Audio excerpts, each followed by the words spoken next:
Hello! Kumusta kayo lahat? Sana okay kayo kung saan man kayo.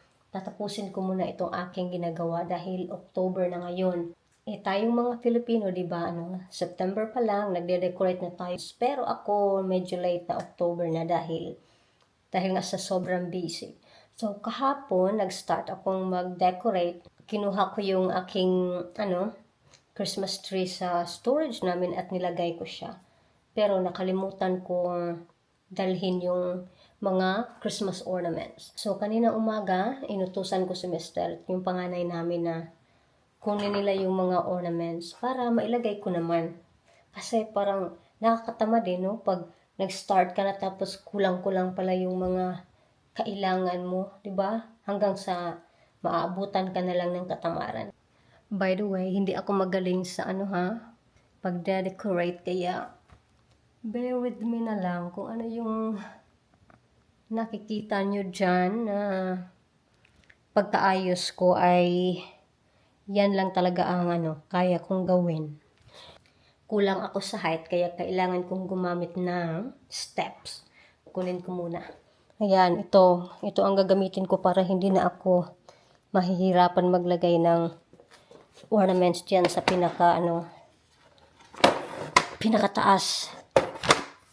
Yan. Meron kaming dalawang Christmas trees pero ito lang ang naisip kong ilagay ngayon. Ayan, isa lang ang naisip kong gamitin sa Paskong ito. Ayan.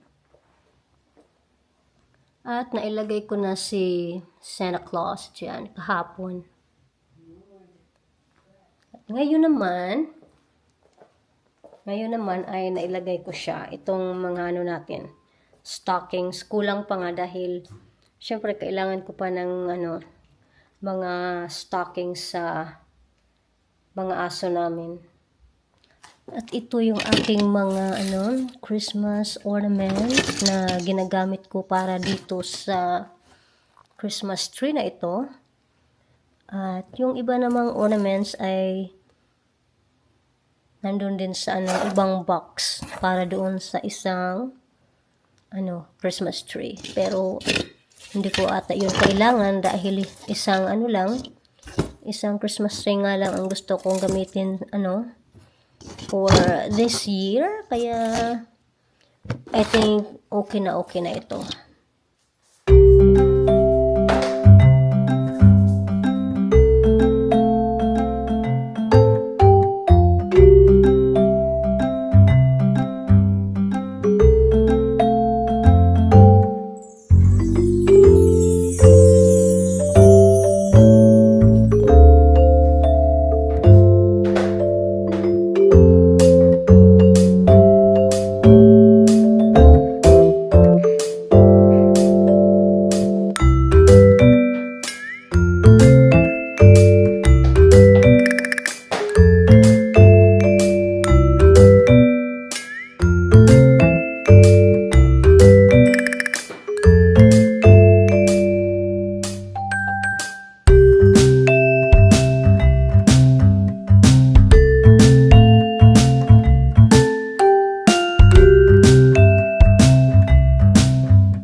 Nasira ko siya, natanggal yung kanyang clip. Kaya hahanapin ko muna yung glue para ma-glue ko siya ulit. So ngayon, nagkakape ako. Pang 3 kape ko na ito sa araw na ito para lang talaga hindi ako makatulog. Sana makatulong yan sa akin until Until nandito na si Mister.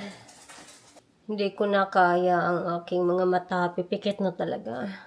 Uminom ako kanina ng allergy, medicine dahil nilabas ko yung mga aso. Pero less than lang ng 10 minutes lang ako sa labas. Pero ito na. Yung pill na yun, kaliit-liit. Tapos sinati ko pa siya. So, masyadong mas maliit na. Pero kahit yung kalahati, grabe ang epekto sa akin. How much more kung yung isang pill pa ang ininom ko. Hindi na ako pwede tumayo at mag-drive noon. Hinintay ko lang na makauwi yung asawa ko para matulog talaga ako. Hindi ko na kaya. Ito ang problema ko araw-araw. Ganito ako araw-araw, guys. Bukod lang kung Saturday or Sunday kasi nandito si Mister. So, siya ang maglabas ng mga aso. Kaya mga bata. So, nandito lang ako sa loob ng bahay. Hey! Ito talaga sakit ko buong year. Year-round talaga. Wala akong ligtas. Kahit anong season pa yan, yung allergy ko nandyan pa rin. At sa wakas, natapos ko rin mag-decorate ng aming Christmas tree. Hindi naman siya punong-puno ng dekorasyon talaga. Tama lang. Mas gusto ko kasi ganyan. Hindi siya masyadong maraming ornaments dahil pagtanggalan na, naku, nakakapagod. Lalo na pag ikaw lang nag-iisa ang gumagawa lahat. Yan. So, para sa akin, na siya? Very nice. Yan. Tapos, naglagay na ako dito ng mga, stockings namin. Ito kay, Buddy, yung corgi namin. Kasi malaki siya, kaya malaki sa kanya. Ito naman, maliit kay Daisy. At yan namang 4 na nasa gitna ay sa amin. Yung S, sa asawa ko. Akin yung E. Sa panganay namin yung C. At sa bunso naman namin yung P. Put your shoes on.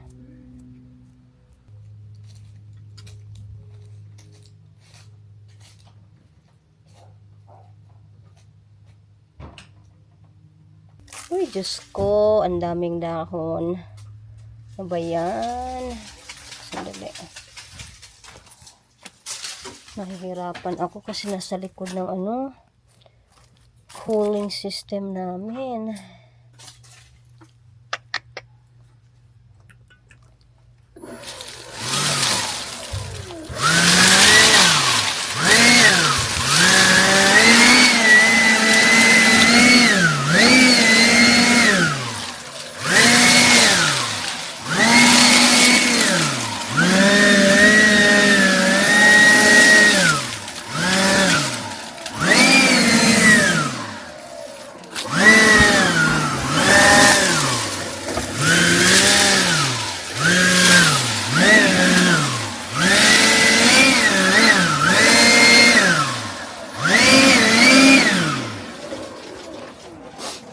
Ay, Diyos ko, ang hirap. Ito talagang side na ito ang hindi ko malinis-linis dahil nasa likod siya ng aming shed. At wala akong chance na makapunta dyan sa likod na yan.